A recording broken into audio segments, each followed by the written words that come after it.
Queria só deixar uma palavra bem rápida aqui para vocês. Não é de autoajuda. Até porque eu não sou muito fã de autoajuda, vou ser muito sincero para vocês, né? Acho que a ajuda está dentro de nós mesmos. Se a gente procurar, a gente encontra a resposta para tudo que a gente está buscando, né? Então vou aproveitar, vou contar essa história. Lucimara e Fernando. A Lucimara é uma amiga queridíssima desde a época da faculdade e ela trabalhava na Justiça do Trabalho. Um cargo de analista, alguma coisa assim. E ela estava fazendo a faculdade, conheceu o Fernando, talvez vocês se enquadrem ou se encaixem em alguma história como essa. Conheceu o Fernando na faculdade, também trabalhava na Justiça do Trabalho, concursado também, analista, alguma coisa. E aí eles terminam, a Lucimara não era da minha época, eu já estava acho que no 8º, 9º período, não, eu estava no 7º período quando ela entrou. Eu estava no 6º período, lembrei, 6º período ela entrou, maravilha. Porque foi no final do 3º ano da faculdade, isso mesmo, 6º período. Ela entrou e ele também entrou, e os dois da mesma sala.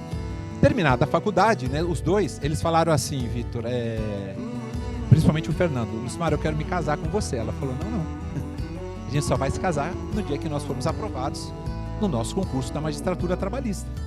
A gente não quer? A gente não vem falando isso a faculdade inteira? E aí o amor vence, né, gente? O amor vence. Sempre vence, eu falei pra vocês no início. Eu nunca vi ele ser derrotado. Mesmo no mundo cheio de ódio, né, gente? Mesmo no mundo cheio de tristezas. Mas a gente vence. Eu sou muito poliana, gente. Eu quero continuar sendo assim. Eu agradeço a Deus todos os dias. Eu quero continuar sendo poliana. Quero mesmo. Quem leu Poliana sabe o que eu estou falando. Eu quero olhar para o horizonte, eu quero ver as coisas melhores, eu quero ver as coisas funcionando. Fernando veio e falou assim para Lucimara, mas eu te amo. Não falou assim, né? Eu que estou inventando agora, tá, gente? Eu imagino que ele deve ter falado, né? Eu te amo, eu quero casar com você. Beleza? Vamos passar no concurso da magistratura. Termina a faculdade, Vitor, os dois prestam o exame da ordem por prestar. Eles não queriam advogar. Os dois passaram, eles eram muito bons alunos, passaram no primeiro exame da ordem que fizeram. Eles esperaram terminar a faculdade, fizeram no 10º período, né? Fizeram no 10º período e não fizeram no 9º, não fizeram antes. E aí eles começaram a estudar os dois juntos para a magistratura trabalhista. Para vocês terem uma ideia, eles trabalhando como analista, acho que da Justiça do Trabalho, eles trabalhavam só um período. O período da tarde, eu imagino. De manhã, antes que eles ficavam estudando. E à noite eles iam para a biblioteca da faculdade, lá na Católica de Santos. Está aqui, o Rafael está aqui, que também se formou lá. Onde eu me formei com muito orgulho. E eles ficavam estudando. Depois eles passaram a estudar em casa. Primeiro concurso que eles resolvem prestar juntos da magistratura trabalhista. Porque o Fernando não esperou, pessoal, não esperou. Primeiro concurso que apareceu, vamos embora. Não estavam ainda preparados, mas ele queria casar com ela. Nenhum dos dois passa na primeira fase. Desânimo total. E a Lucimara veio e me chamou e falou assim, Maurício, você tem mais experiência, você já é juiz, o que acontece, como é que faz? Eu falei assim, só existe uma forma de você ser aprovada no concurso, Lucimara. Não existe milagre. E não existe um método genérico. Cada um tem a sua forma de estudar e de assimilação de conteúdo. Eu falei para ela, é bumbumzinho na cadeira, é abrir livro, é ler, é estudar, é resolver questões. Eu, particularmente, sou muito favorável à resolução de questões. Sempre você. Leitura dos informativos, pega principalmente os últimos 2 anos. Doutrina, como é que você gosta de estudar, Lucimara? Ela me falou na época, eu falei para ela, vou dar uma ideia de como eu fiz. Eu pegava um marca-texto, destacava aquilo que eu achava mais importante, fechava o livro e fazia um resumo com as minhas próprias palavras. Eu já estava pensando numa prova discursiva. Acho que é a melhor forma de estudar. Ficar digitando em computador, meus amigos, não dá, né? Tem que escrever, porque você vai escrever no dia, você não vai digitar.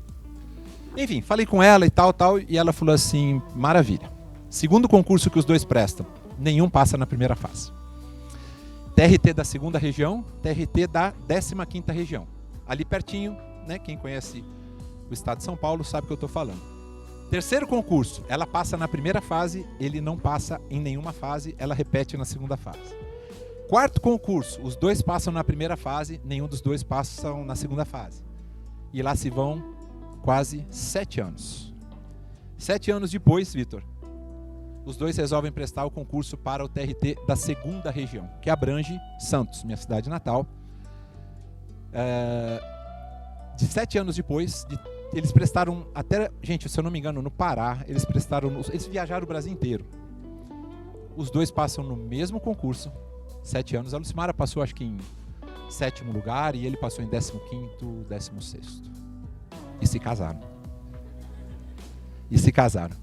E até hoje são muito felizes. Por que isso é importante, Vitor? Então, até te agradeço você ter lembrado, né? Porque a gente tem que persistir, pessoal. É resiliência. Vou falar para vocês, pessoal, quantas vezes eu não senti vontade de jogar tudo pro alto.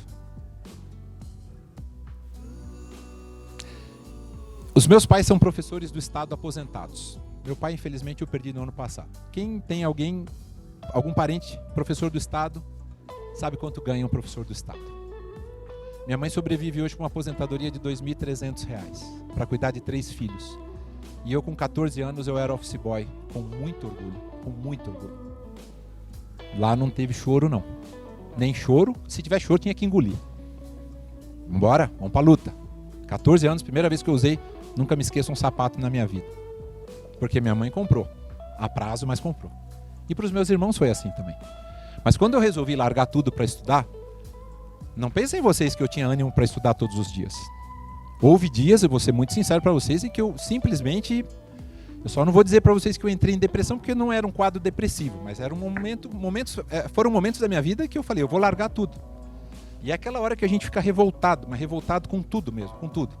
E no dia seguinte eu falo, opa, não cheguei em lugar algum, senta lá de novo, meu amigo, e vamos começar.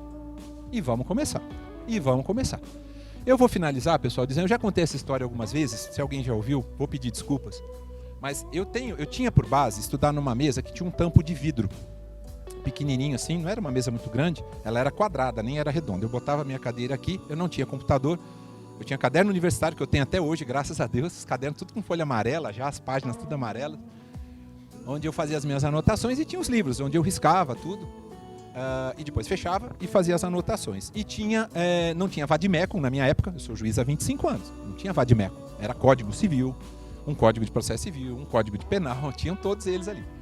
E eu tinha uma bíbliazinha desse tamanho, assim, ó, pequenininha, que minha mãe ganhou de uma amiga dela, minha mãe muito católica, falou, filho, fica com você como se fosse um amuleto. Eu peguei aquela bíblia e deixei lá na mesa, ela é decorativa, entendeu? Eu ficava lá. Repito, eu sou um católico pecador, como qualquer outro, mas eu não abro mão da minha fé.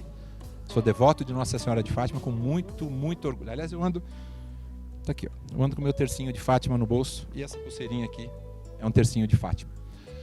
E nesse dia, teve um dos dias que eu estava muito desanimado, pessoal, que eu me levantei da mesa e eu falei um palavrão, vou ser sincero para vocês, eu não gosto de falar palavrão não. Mas eu estava tão da vida, mas tão, que eu me levantei e falei, não vou estudar hoje, bati minha mão com tudo nessa mesa de vidro. A minha mão não machucou, mas sabem essa Bíblia que eu falei para vocês, que sempre ficou ali de amuleto, ela caiu no chão.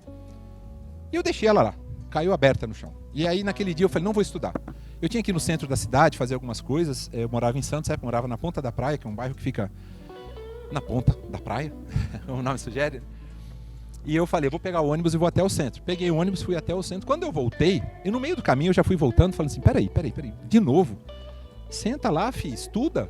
Um dia vai dar certo. Tem que dar. Você não tem fé? Você não está fazendo com amor? E aí eu fui pegar essa Bíblia que estava lá no chão. Ficou o dia inteiro. Falei, ixi, Deus vai me castigar agora, né? Deixei a Bíblia, pequei mesmo. Peguei a Bíblia, do jeito que ela estava aberta, eu deixei na mesa. E aí preparei meus livros para poder estudar no dia seguinte. Naquele dia eu não estudei. No dia seguinte, eu fui estudar e por acaso eu fui ver onde a Bíblia estava aberta. E é o único trecho bíblico que eu sei. Vou ser sincero para vocês, eu decorei. Ela estava aberta em Eclesiastes capítulo 3, versículo 1, que diz que tudo tem o seu tempo determinado e há tempo para todo propósito debaixo dos céus. Só para vocês terem uma ideia, 45, 50 dias depois, não estava abrindo edital nenhum naquela época. Abriram os 2 editais dos 2 únicos concursos que eu prestei. 45 dias, 50 dias depois dessa Bíblia ter caído no chão.